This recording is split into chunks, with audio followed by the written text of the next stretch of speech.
Hey guys, today I'm going to tell you about something very interesting, which is about heat conduction, and we are going to learn this topic through the example of ice creams. Yes, ice creams. We all love ice creams, right? So one day I said to my sister to bring 2 cups of ice creams.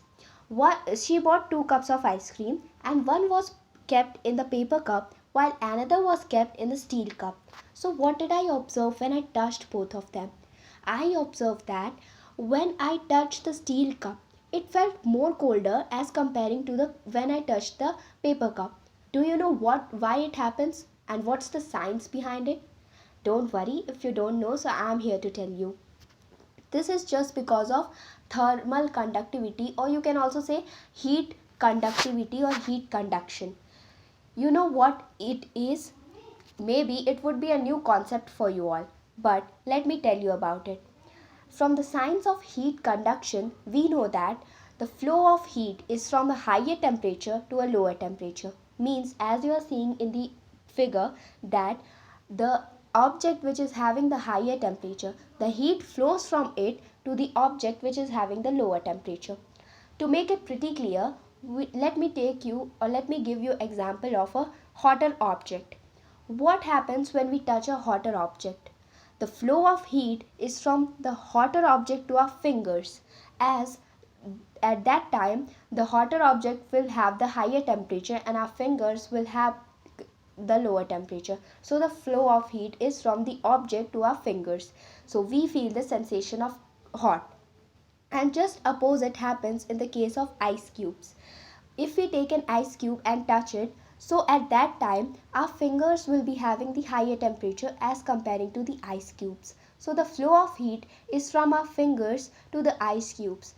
Hence we feel two things. First thing is that the sensation of cold, obviously, and second thing is that due to the flow of heat, the ice cube which was kept will get melt easily. So this was about higher temperature, lower temperature, the flow of heat and heat conduction. But you must be wondering, as I have said to you, my sister bought 2 cups of ice cream. Both were cold.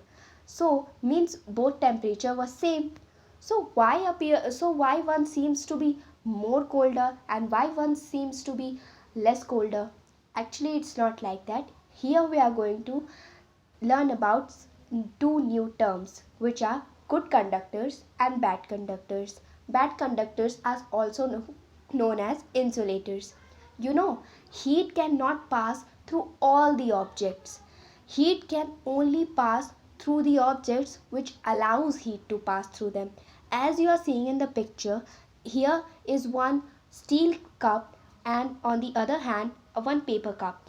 Written that steel cup is a good conductor whereas the paper cup is a bad conductor. Do you know why it is? Because steel allows the heat to pass whereas paper does not.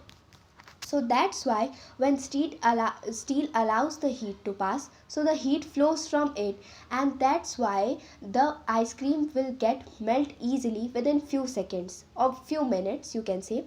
But when it is kept in paper, so paper is a bad conductor, means it does not allows the flow of heat through it.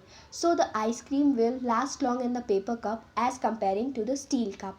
So this was the science of heat conduction and the flow of heat higher temperature to a lower temperature. Hope you understood it, and if you understand this concept, please stay tuned with us for such more interesting informations.